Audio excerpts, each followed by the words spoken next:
Hayden stood at the edge of the school playground, watching the older kids toss bright-colored balls into the air. The balls danced in perfect circles, red and blue and yellow spinning like a rainbow wheel. Dark brown eyes followed every movement, and small hands tucked into the pockets of faded jeans twitched with each catch. The green hoodie Hayden always wore on chilly mornings rustled in the breeze as those juggling kids made it look so easy. Want to try? Marcus held out 3 tennis balls. He was the best juggler in 5th grade, and everyone knew it. The balls felt heavier than expected. 1 throw, 2 throws. Thud, thud, thud. All 3 hit the ground before a single catch. Maybe start with 2, Marcus suggested, picking them up. Like this, throw when the first ball reaches the top.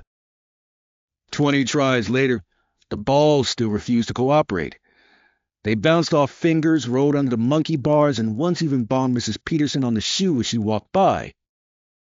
Keep practicing, Marcus called as the bell rang. Took me forever to learn, too. But forever felt too long when everyone else seemed to get things so quickly. At home that afternoon, the living room became a practice zone. Mom's quilting magazines got moved to higher shelves after the 3rd near miss. The cat learned to flee at the first sound of bouncing. How about we try something different? Dad suggested after watching another failed attempt. When I learned to play guitar, I started with just 1 string. Maybe you could start with scarves? They float longer. He disappeared into the closet and returned with 3 of Mom's lightweight scarves. They floated down like colorful leaves, giving more time to think about where hands should go. For the first time, a scarf made it from right hand to left hand and back again. Then 2 scarves stayed airborne for 3 whole catches. I did it. Did you see? That's fantastic. Dad grinned. See? Sometimes we just need to find our own way to learn. Every day after school meant more practice. The scarves gradually gave way to beanbags. Mom helped sew from old socks and rice. The beanbags weren't as floaty as scarves, but not as bouncy as balls. Hayden practiced while waiting for the bus, during TV commercials, even while walking to the mailbox, until the neighbor's rose bush caught a stray beanbag. Progress came in tiny steps. 4 catches became 5. 5 became 10. The rhythm started making sense. Up, across, catch, toss, repeat. 2 weeks later, Marcus noticed the beanbags during lunch. Hey, you're getting better. Want to join juggling club? We meet Thursdays after school. The gymnasium on Thursday smelled like rubber and floor polish. 12 kids stood in a circle, some with balls, some with clubs. 1 girl even had plastic rings that sparkled under the fluorescent lights. Welcome, Mr. Regas, the club sponsor, waved from where he juggled 5 balls at once. Grab whatever you'd like to practice with. Everyone seemed to know exactly what they were doing. A 4th grader kept 4 balls in the air while walking backwards. 2 girls passed clubs back and forth like they were having a conversation with flying objects. The beanbags felt safe and familiar, but they looked boring compared to everyone else's equipment. After 10 minutes of basic patterns, the urge to try something harder grew too strong. The juggling clubs were heavier than expected. The first toss sent one spinning sideways into the basketball hoop. The second attempt went better until the catch. The handle smacked right into an open palm. Ow. Those can be tricky, said a small voice. A girl with pigtails and glasses too big for her face stood nearby. She clutched 3 rings, but hadn't thrown any yet. I'm Sophia. This is my first time, too. She adjusted her glasses nervously. Everyone here is really good. I keep dropping mine. Want to practice together? I'm still learning, too. Sophia's face lit up. Really? That would be great. They found a corner away from the expert jugglers. Sophia's rings turned out to be harder than they looked. They wanted to flip and wobble in the air, but working together made failing feel less embarrassing. Try throwing it more like a frisbee, came the suggestion after watching Sophia's 5th ring sail sideways. But gentler. Oh, that's better. Sophia managed 2 successful catches. How did you know that? Just seemed like it might work. Here, Watch my wrist when I throw the beanbag. Maybe the motion is similar. They spent the rest of club time teaching each other. Sophia showed how to spot where objects would land by watching their arc. The tip about keeping elbows close to the body came from a YouTube video Hayden had watched the night before. When Sophia finally kept 3 rings up for a full cycle, her squeal of joy made everyone turn to look. I did it. Hayden helped me figure out the wrist thing. Nice job, both of you, Mr. Rodriguez called out. Teaching someone else is one of the best ways to improve your own skills. The next Thursday, Sophia arrived at Juggling Club with a worried expression. My little brother wants to learn too, but he's only 5. Mom says I have to include him, but he can't even catch 1 ball yet. Her brother Mateo stood by the door. He wore a dinosaur shirt and light-up sneakers that blinked with each nervous shuffle.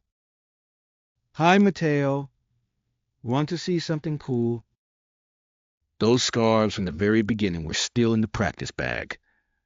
They floated down like magic, and Mateo's eyes went wide. Clouds, he shouted, trying to grab all 3 at once. Let's start with just 1 cloud, Hayden suggested, kneeling down to his height. Can you throw it up high and clap before it comes down? Mateo threw the scarf and clapped so enthusiastically he forgot to catch it.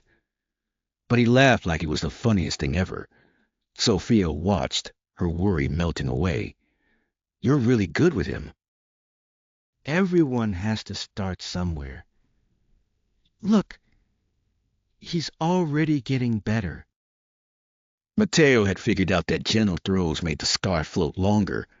His catches were more like hugs, but he celebrated each one with a little dance. By the end of club time, Mateo could throw 1 scarf and catch it 5 times in a row. Sophia had mastered a new trick with her rings, and somehow, while helping them both, those tricky juggling clubs had become manageable too. You know what I noticed? Mr. Rodriguez said as everyone packed up. When you focus on helping others learn, your own skills improve without you even realizing it. Over the following weeks, Juggling Club became less about perfect patterns and more about the people. When new members joined, Hayden remembered how scary that first day felt and made sure to say hello.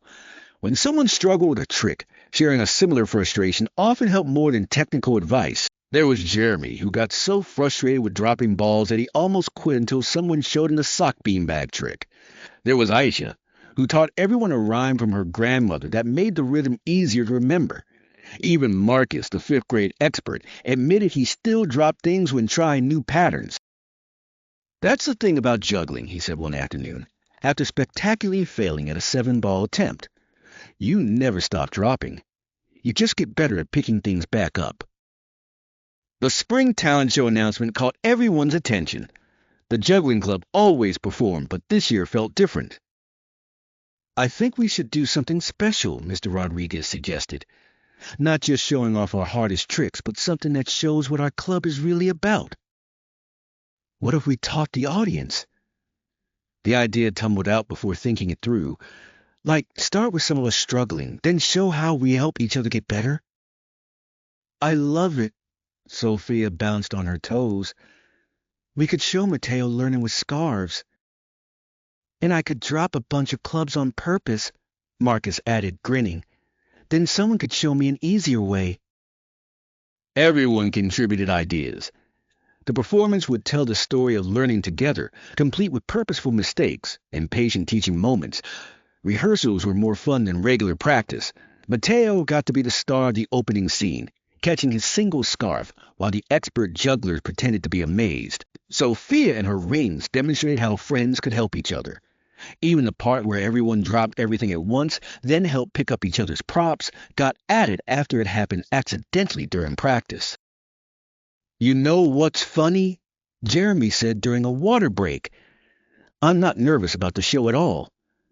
Usually I hate performing. That's because we're not really performing, Aisha pointed out. We're just being ourselves. The night of the talent show, the auditorium buzzed with excitement. Parents filled every seat. Programs rustled. Little siblings wiggled with anticipation. Hayden peeked through the curtain at the crowd. Mom and Dad sat in the third row, Dad's camera already out despite the no-flash photography announcement. Somewhere in that sea of faces were Sophia's parents, Mateo's grandparents, and all the families who'd heard about dropped balls and small victories at dinner tables for months. "Places, everyone," Mr. Rodriguez said quietly. The curtain opened to find Mateo center stage with a single scarf. The audience awed as he threw it high, clapped twice, the script said once, but Mateo liked clapping and caught it in a triumphant hug. Sometimes, the narration began, the best things start small. The performance flowed like a story. Each scene showed someone struggling, then finding help, then passing that help along to someone else. The juggling itself became secondary to the connections between performers. When the planned everyone drops everything moment arrived, the laughter from the audience felt warm rather than mocking. As the club members helped each other collect scattered props, someone in the crowd started clapping. Then others joined in, applauding not for the trick but for the teamwork. The finale brought everyone together. Scarves, balls, beanbags, rings, and clubs filled the air in a choreographed chaos that somehow worked. Not everyone caught every throw, but nobody minded. Mateo's single scarf floating among the complex patterns got the biggest cheer of all. The curtain closed to thunderous applause. Backstage, everyone hugged and high-fived. "That was perfect," Mr. Rodriguez beamed. "You showed them what really matters." "My mom was crying," Sophia said quietly. "The happy kind." "Mine too," several voices agreed. After the show, families crowded the hallway. Parents wanted to know about joining Juggling Club. Kids asked if they could try the scarves. One grandmother pressed Mr. Rodriguez's hand and thanked him for teaching more than just juggling. Hayden found a quiet corner while the excitement swirled. 3 bean bags appeared from the prop bag, the same ones Mom had helped make from socks and rice all those weeks ago. Up they went in a simple cascade pattern. The rhythm felt as natural as breathing now. But the best part wasn't the juggling itself. It was remembering Sophia's first successful ring toss, Mateo's scarf dance, Jeremy's breakthrough with the rhyme, Marcus admitting that everyone drops sometimes. "There you are." Mom appeared with Dad close behind. "That was wonderful. I loved how you all helped each other." "Mr. Rodriguez says that's what Juggling Club is really about," Hayden explained, still tossing the beanbags. "Not just learning tricks, but learning together." "Sounds like you found more than just a new skill," Dad observed. The beanbags made their familiar arc through the air. Each catch connected to a memory, frustrated first attempts, patient teaching moments, shared celebrations of tiny victories. "Yeah," Hayden agreed, catching all 3 balls and holding them close. "I think I did." The next Thursday, Juggling Club had 7 new members. They stood nervously by the door, holding their just-purchased beanbags and wondering if they'd ever manage to keep them in the air. Hayden walked over with the practice scarves and a welcoming smile, remembering exactly how that uncertainty felt. "Want to see something cool? Everyone has to start somewhere, and scarves are like catching clouds." As colorful fabric floated through the air and nervous faces transformed into happy grins, the cycle began again. New learners would become teachers, dropped objects would become successful catches, and somewhere in between the frustration and triumph, they'd discover what the Juggling Club had always been about, lifting each other up, one toss at a time.